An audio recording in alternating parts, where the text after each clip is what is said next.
Hello there friends, Mr. E here, and today we're doing another fail analysis. That's right, you guys seem to enjoy the video, I liked making it, so let's make these a little bit more often going forward, shall we? Now, today's video comes to us courtesy of Grim, aka Grim James Bond 007, who is regrettably not a Mr. E channel member. However, he is a valued member of the community. He's been around for the longest time, and I think his gameplay here is really instructive. There's a lot to learn from this little clip that he sent me, and there's also a very funny thing about his gameplay, and I'll see if you guys notice it while he's playing here. Perhaps some of you might have noticed it already. But with that being said, what we're going to do here is we're going to play this little clip here, and then we're going to skip ahead by about 10 minutes to see how this all wraps up. But what you'll see in this clip here, starting right now, is pretty much 99% of why this game goes south.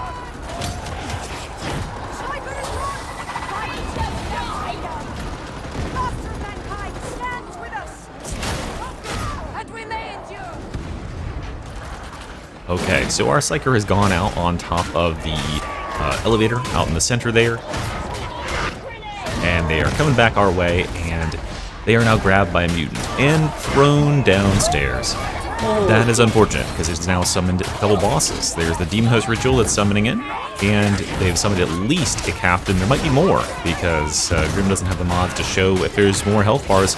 We'll never know if there's more bosses until we actually see them. Archetype UI being useful as usual. Okay, so that guy got killed down there. Now Grim is making a play to go backwards. Oh, he found the captain back here. He's pinging his team. He's trying to get them to fall back as well.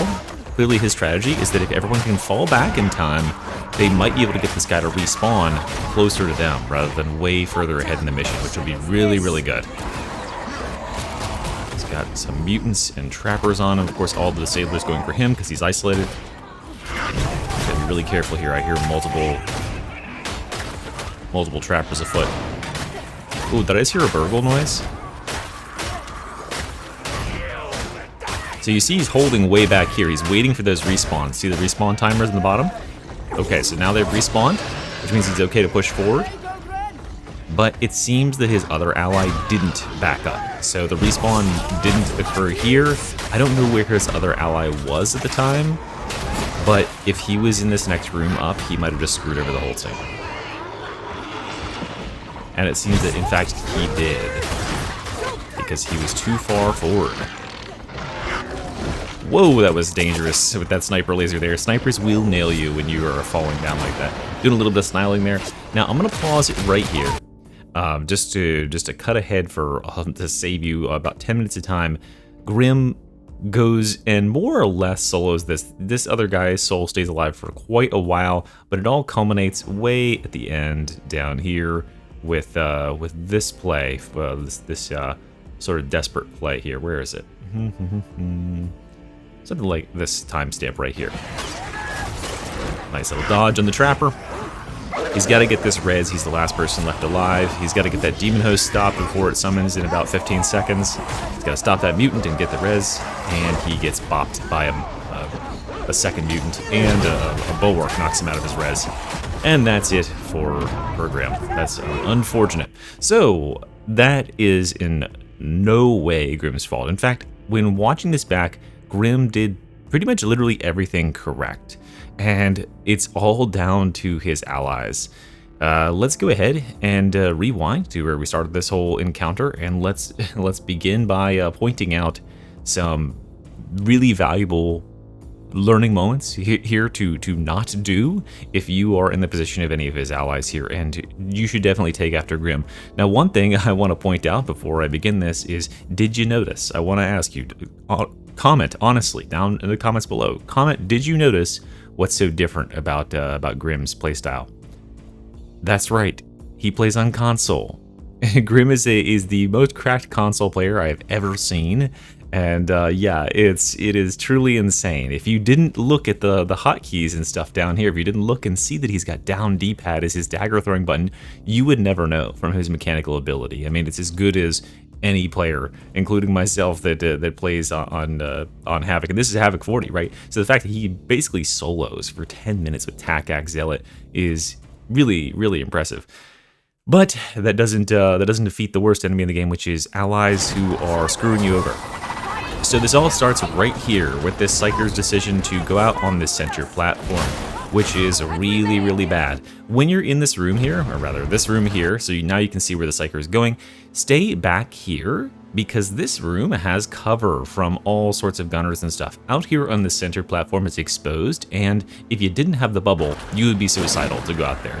Having the bubble is fine, but the team didn't agree to do it together because most teams stay back here. And if that bubble bursts, you're going to get shot from every angle. The real problem with doing this is by going forward like that, you are letting every enemy in this arena see you, and then they will try to get to you. They cannot climb up here, so what they're going to do is they're going to come around to here, and they're going to climb up, and then they're going to cut your ass off. As you can see is happening to him right now. And that's the problem for this MAGA guy, who's the Psyker. He tries to come back this way and gets cut off. Now, there's a really, really important thing here that the MAGA Psyker doesn't know. If he had just known this, perhaps almost all of the situation could have been avoided. When he gets thrown to the floor, it triggers bosses. If you touch the floor in this room here, that triggers the progression. This is on Consignment Yard, by the way, if you're wondering what map this is. It triggers the progression that says, okay, it's time for bosses and stuff to show up by touching the floor. So, if you touch the floor in this arena, well, you want to get back up to this nice safe room, but you can't, right? Actually, you can. See this little gap in the railing right here? There's a set of boxes right below that, and you can just climb on them and hop back up.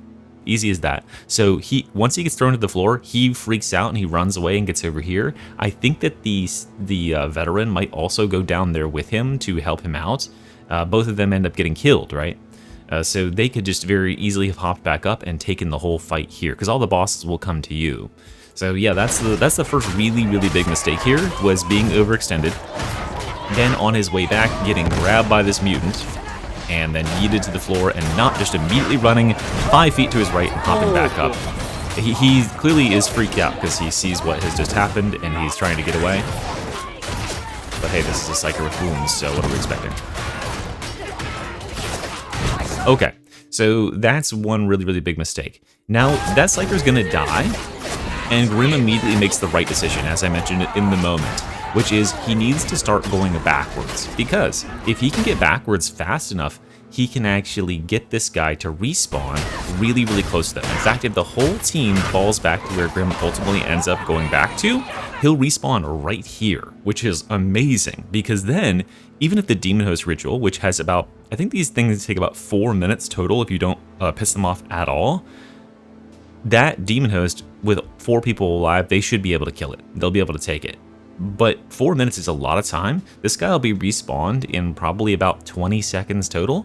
So you could get your team together, get them back here, have the whole team ready and assembled within a minute and get back to where you were. And that would mean that you are guaranteed to be 4 people instead of what's currently going on, which is you are splitting the team. Because Grim is the only one who makes the correct decision.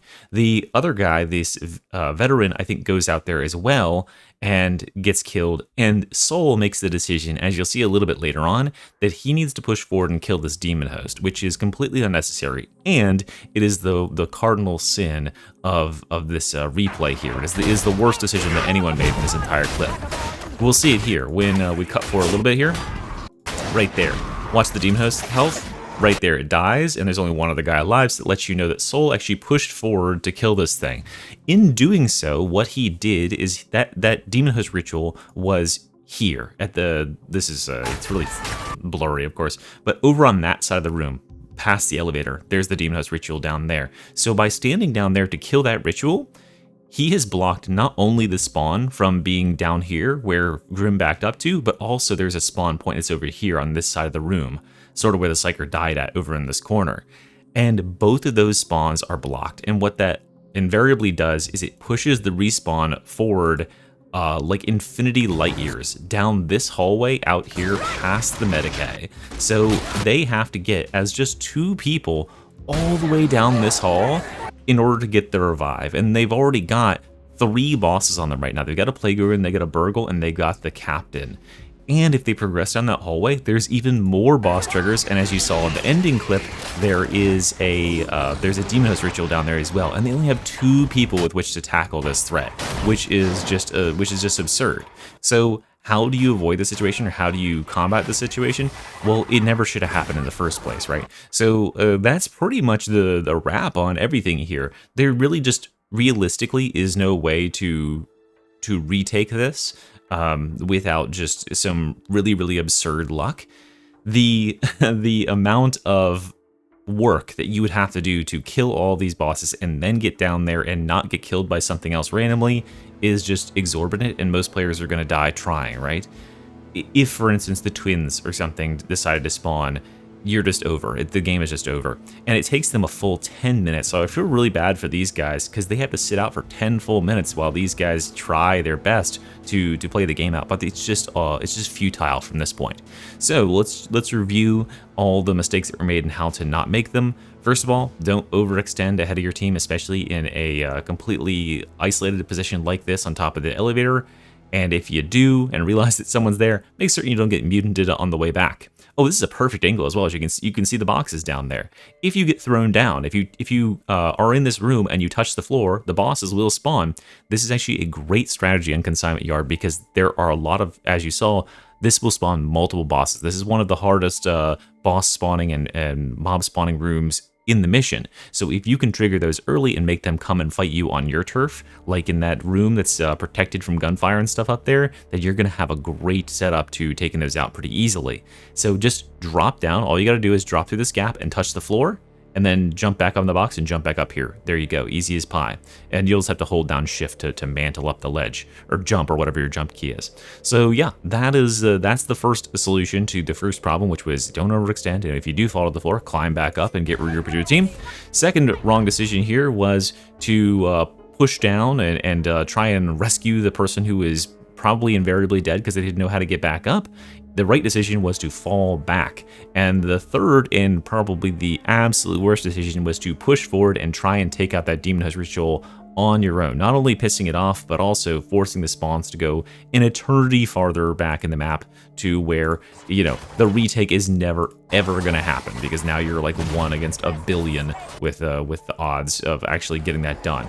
So a good attempt from Grim. I'm very impressed by his gameplay here, as I am generally. I'm sad it didn't work out, but hey, like hopefully this is a learning a learning moment for the rest of the team who royally screwed him here.